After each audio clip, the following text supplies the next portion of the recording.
Trojan family, what's up, man? USCJ here. Listen, I'm about to go into the gym, but look, somebody hit me with some breaking news, and we got to talk about it real quick. And man, listen, this is Miami look like they in some deep water. It's just breaking news. I got to put this out.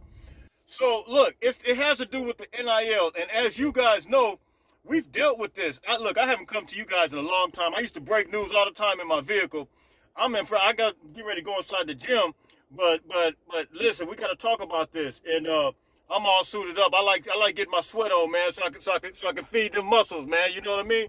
But look, supposedly, allegedly, Miami is in a situation with the super booster named John Ruiz. John Ruiz, you guys know. I remember over the summer when USC was losing some recruits, there was a guy by the name of John Ruiz who was considered a super booster. Well, apparently a story just came out. It's all over Twitter right now. You have some twins that played basketball allegedly for Miami that was supposedly at his house before he actually, they were enrolled in the NIL. We're going to take a look at it. I'm about to take a look at this information and show you guys. I want to know what you guys think about this, because the reason I'm bringing this up is because we want to know if USC is now moving and operating in the right direction as it relates to NIL, because you guys know Lincoln Riley said a long time ago, we're not going to have a bidding war on anybody. But if you look at the new NIL, and I read it to you guys, I read it verbatim all to you guys last week. What the Tommy Group was, they said they got a buddy system that's going to work side by side as it relates to USC, and but they're not going to be bringing these guys in per se like the way Miami did and other schools are. And now, does it look like USC is operating in the right direction? You guys hit me in the comment section, because, man, these guys is locking down. So it looks like they got violations. We're going to take a look at all this information. And you guys hit me in the comment section. You guys tell me what you think. All right, so this is the first form of violations that we've seen. You see it here. This is a tweet coming from Ross Dillinger. It says Miami WBB women's basketball program coach Katie Mimir was facilitated the meeting between Cavenders and Ruiz. NCAA says. It says they got the 3-game suspension, they got the 1-year probation, they got the fine of $5,000, and then 1% of the WBB basketball, reduction in OVs and recruiting days. So listen, the question now becomes, is this going to, those are the twins right there that you see. Those are the twins that you see that were at his house. We're going to take a look at that as well.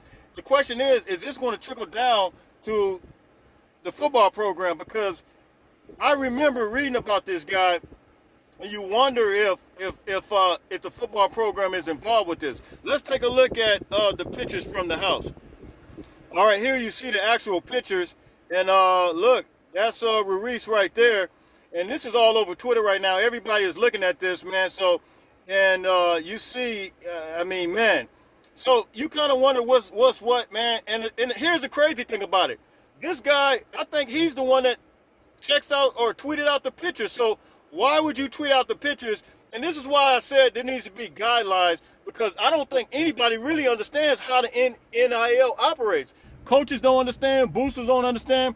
There needs to be some type of guidelines where everybody can understand and be able to go by, but to just have it to where everybody just freestyling, nobody knows. Nobody knows. And do I think guys should be paid? Absolutely. And I told you guys plenty of times, players need to be paid. And let's get that clear. Players need to be paid. So, man, look, you hit me in the comment section. The NFL is not promised to you. Injuries could take place. I think USC, should have something in place. Look, you guys hit me in the comment section. You tell me what you think. All right. So that is John Ruiz. Do you think that now that we've seen this information, now that this just came out with Miami, do you think USC is moving in the right direction, man? Look, I know you guys looking at me. I got my clothes on. I'm getting ready to work out, but I got to keep these muscles tight. I got to keep everything cool, man. I want to get my sweat on. This is how I roll when I work out. I'm about to go ahead and work out. But do you think USC is operating correctly as it relates now that we see this unfolding? And look, USC fans, we got to say, some of them were worried about this. They were worried about the fact that USC could possibly get in a situation, and so it feels kind of good to be able to feel like we're not in this type of situation that Miami is in right now. So look, you guys hit me in the comment section. You tell me what you think. I think USC is moving the right way, and you guys know I read the Tommy Group to you guys the other day. I read it verbatim what this group is going to be and consist of. And do I think it's better than the Boulevard? Absolutely. And here's the reason why. The Boulevard didn't have access and they didn't have the experience as some of these guys, these veteran guys like Keyshawn, some of these major entrepreneurs around the Southern California area. They don't have access to these guys. These are guys that are successful. These are guys that can bring in the business and somebody who's able to capitalize on name, image, and likeness, opposed to with the Boulevard. The Boulevard, they tried to establish something, but it wasn't something that they really had access to. They didn't have the resources to. They had the resources. Let me say that they had resources, but they didn't have the exposure of everybody like these veteran guys from the Tommy Group have. And so now you're going to see the Tommy Group able to establish something, but they're going to do it right. And so if you read the language like I read it verbatim a couple days ago when I announced that the Tommy Group was coming, the Tommy Group is going to be a buddy system that's going to help these guys. We're talking about an experienced, established buddy system that these guys are going to help them get these NIL deals, and they have these relationships already with these individuals. So look, this is what the Tommy Group is going to be about. So look, man, you guys hit me in the comment section. Tell me what you think. Like, share, subscribe. USCJ32, you see live from my vehicle, man. I'm all up in here, man. Hey, it is what it is. And look, until later, man, everybody stay blessed. Fight on, fight on, fight on.